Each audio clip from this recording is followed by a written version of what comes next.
श्रोताओं, मेरा डॉक्टर अशोक कुमार नागर का आपको सादर प्रणाम। आज मैं आपको संसार की प्राचीनतम कहानी संग्रह कथा सरिस्सागर के मुख्य पात्र पुष्पदंत की कहानी सुनाने जा रहा हूँ। कथा सरिस्सागर का मूल स्रोत जो है वो व्रत कथा है, जो ईसा से पहली और दूसरी शताब्दी पूर्व में गुणाढ़ नाम के एक विद्वान ने पैशाचिक भाषा में लिखी थी। गुणाढ़ ने लगभग 7 लाख श्लोक लिखे थे और ये श्लोक अपने रक्त से लिखे थे, जिसमें से उसने 6 लाख श्लोक जो है वो अग्निकुंड में जला दिए। केवल 1 लाख श्लोक ही बचे, जिनका 11वीं सदी के उत्तरार्ध में कश्मीर के एक बहुत ही विद्वान लेखक हुए हैं सोमदेव भट्ट, उन्होंने इसका संस्कृत में अनुवाद किया। ऐसा कहा जाता है कि मूलतः ये कथाएं हैं, ये भगवान शिव ने पार्वती को सुनाई थी। मैंने अपने सर्वप्रथम वीडियो में कथा सरिस्सागर के बारे में आपको संक्षिप्त में बताया था। आज मैं उसकी पुनरावृत्ति कर रहा हूँ ताकि आपकी याददाश्त ताज़ा हो जाए। एक समय की बात है, भगवान शिव और माता पार्वती कैलाश पर्वत की गुफाओं में बहुत प्रसन्नचित्त मुद्रा में विश्राम कर रहे थे। माता पार्वती ने भगवान शिव से कहा कि प्रभु, आप मुझे आज ऐसी कथाएं सुनाइए जो आज तक आपने किसी को न सुनाई हो। भगवान शिव ने कहा, ठीक है देवी, मैं आज आपको ऐसी कथाएं सुनाऊंगा जो आज तक मैंने कहीं किसी को नहीं सुनाई। कथा सुनाने से पूर्व में उन्होंने अपने मुख्य गण नंदी को बुलाया और आदेश दिया कि कोई भी व्यक्ति, चाहे वो मेरा कोई गण भी ना हो, जब तक मैं देवी पार्वती जी के साथ हूँ इस गुफा में प्रवेश ना करे। नंदी ने कहा, प्रभु ऐसा ही होगा। और भगवान शिव जो है योग साधना में, योग मुद्रा में चले गए और माता पार्वती को 7 वाहन राजाओं की कथा विस्तार से सुनाने लगे।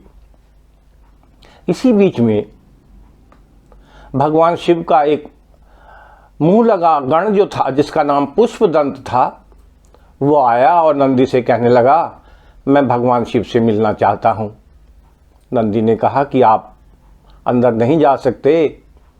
भगवान का आदेश है कि कोई भी व्यक्ति, चाहे उनका कोई गण क्यों न हो, गुफा में उसको प्रवेश करने की आज्ञा न दी जाए। पुष्पदंत वहाँ से तो चला गया, लेकिन ये बहुत ही भगवान शिव का मुंह लगा गण था और भगवान शिव ने इसको मायावी विद्याएं दे रखी थी।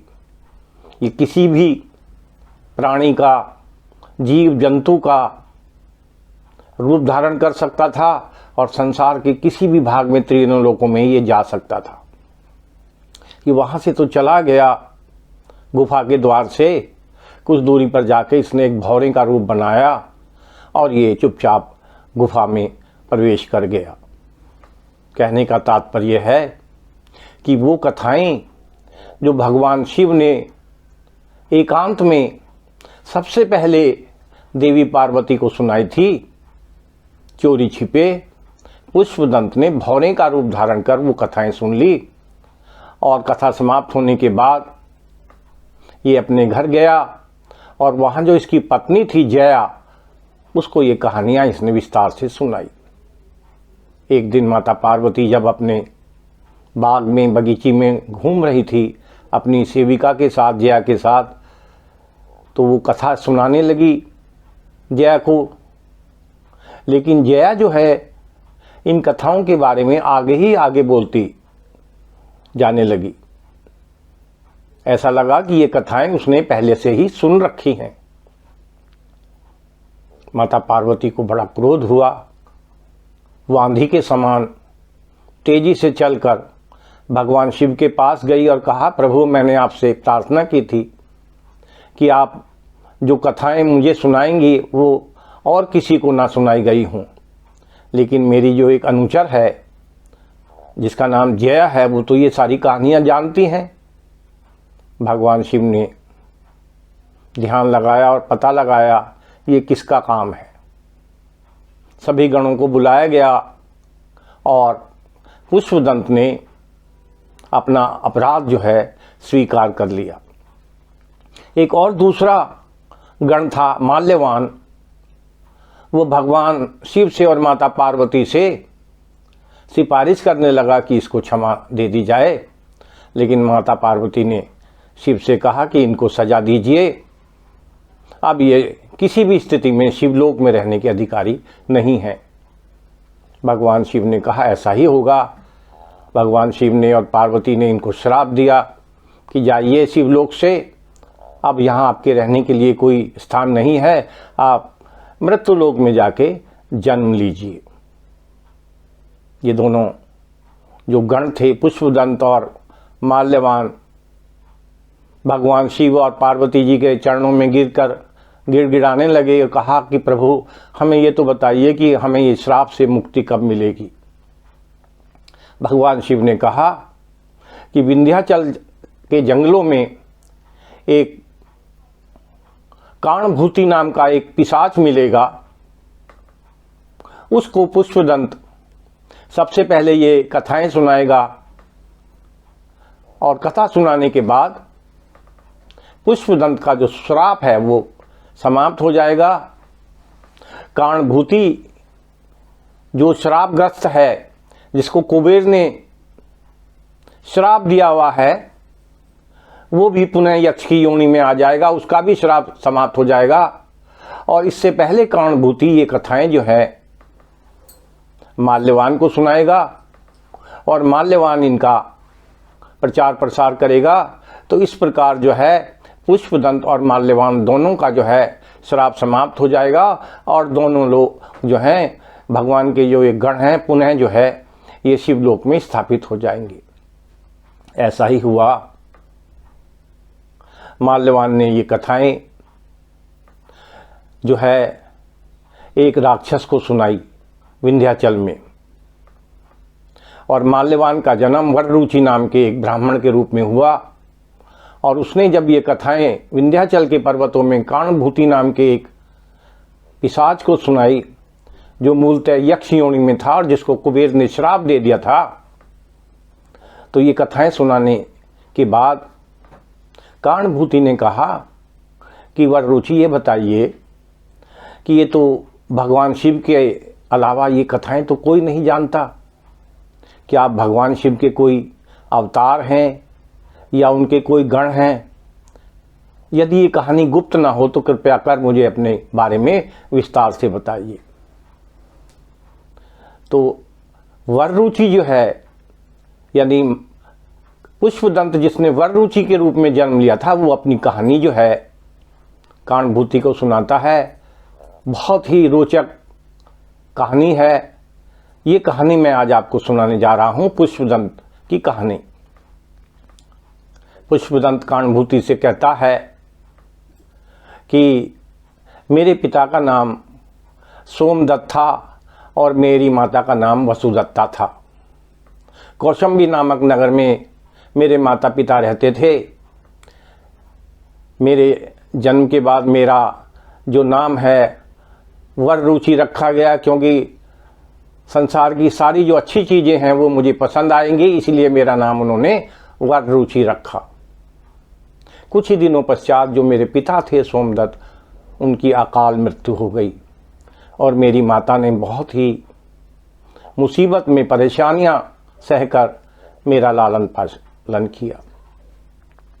इन्हीं दिनों की बात है कि एक दिन दो ब्राह्मण पथिक जो थे, ट्रेवलर्स जो थे, ब्राह्मण ट्रेवलर्स जो थे, यात्री जो थे, वो हमारे घर पर आए। उन्होंने हमारी माता से निवेदन किया कि वो रात में ठहरना चाहते हैं। किसी व्यक्ति की खोज में वो काफ़ी दिन से निकले हुए हैं और लंबी यात्रा पर हैं। मेरी माता ने उनके ठहरने की और भोजन की व्यवस्था की। रात्रि का समय जब हुआ तो बहुत ही सुंदर संगीत, गीत और मृदंग की थाप सुनाई पड़ी। कोई व्यक्ति मृदंग की थाप पर बहुत सुंदर गीत गा रहा था और नाच रहा था। ये सुनकर मेरी माता की आंखों में आंसू आ गए। उन्होंने मेरे से बताया कि ये जो नट है,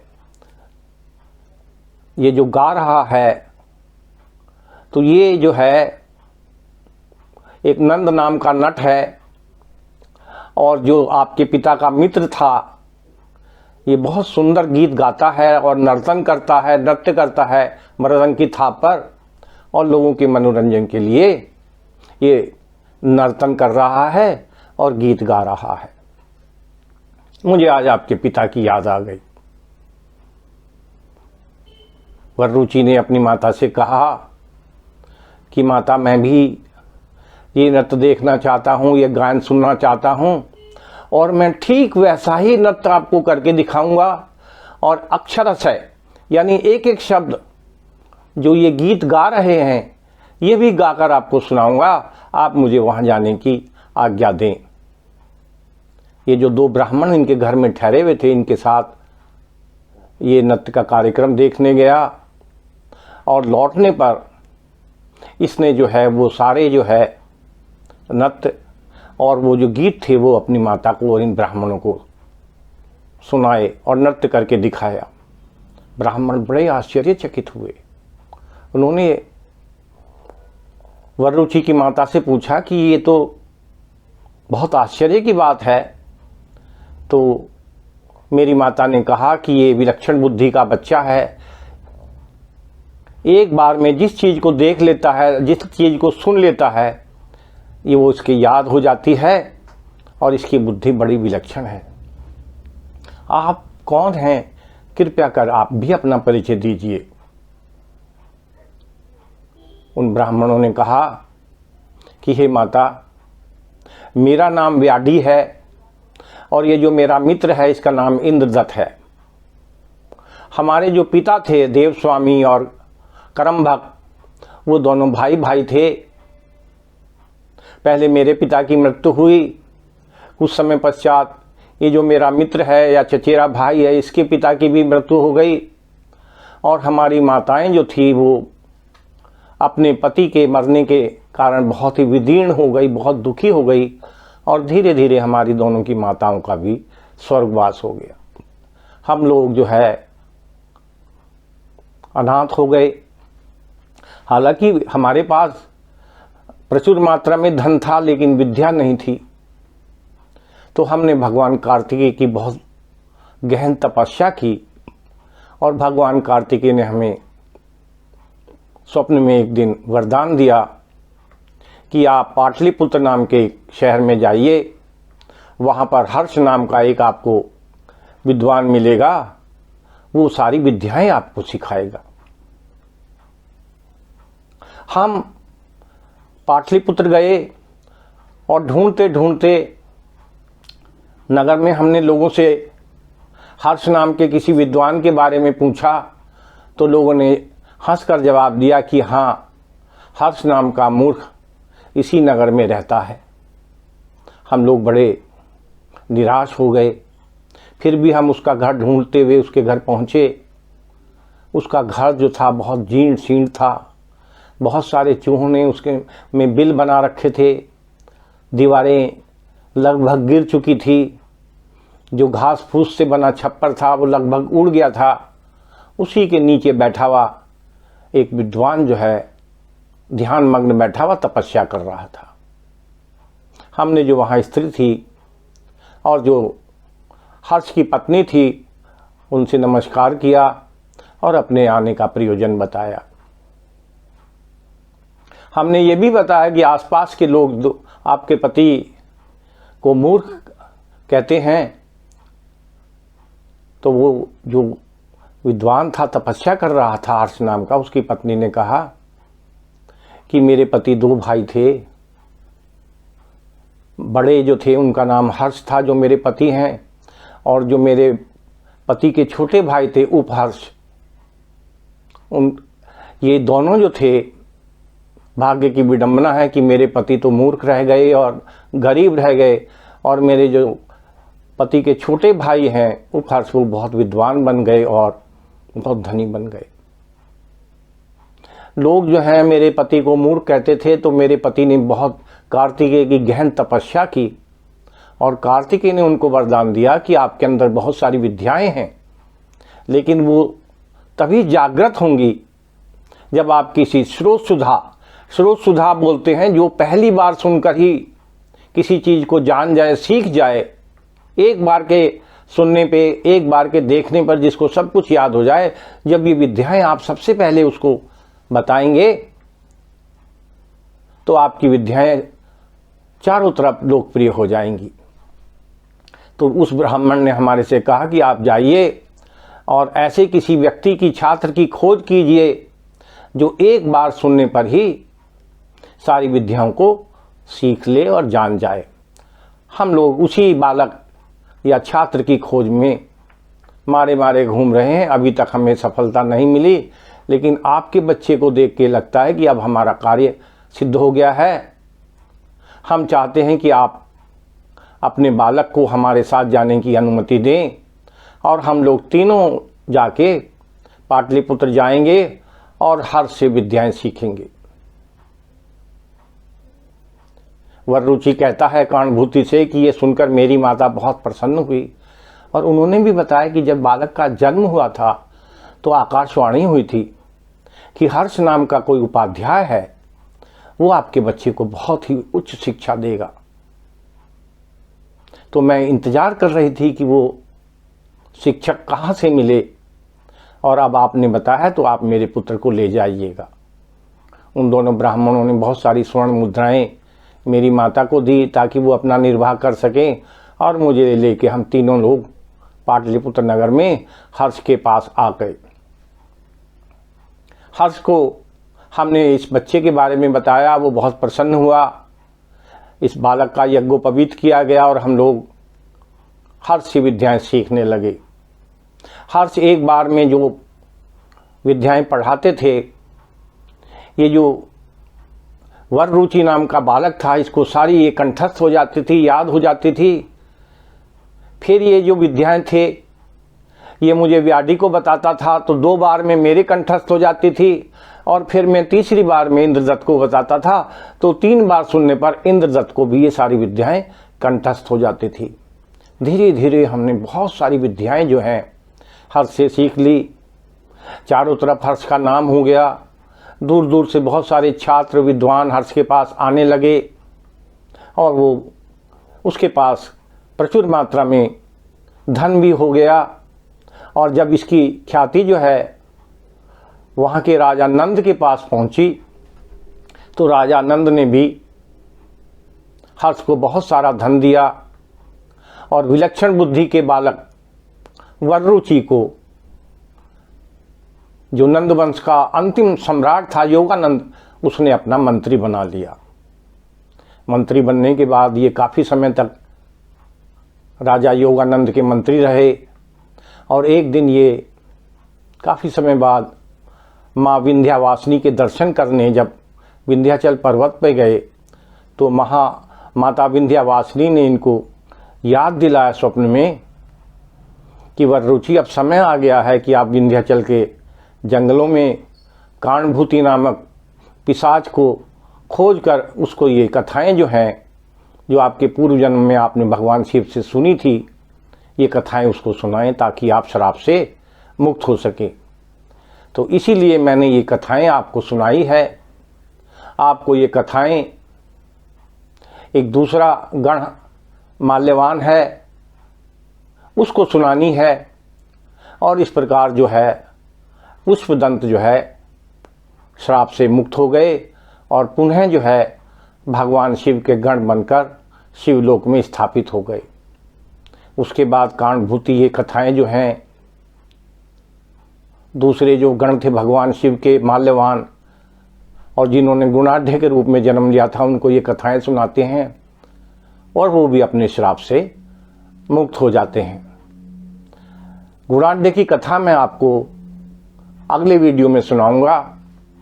अब मैं इस कथा को यहीं विश्राम देता हूं और आपसे आशा करता हूं कि यदि मेरी ये कथा आपको पसंद हो तो आप मेरे चैनल को सब्सक्राइब कीजिए और अपने सुझाव और कमेंट्स जो है मुझे भेजिए ताकि मैं सुंदर सुंदर कथाएं आपको सुना सकूं। धन्यवाद।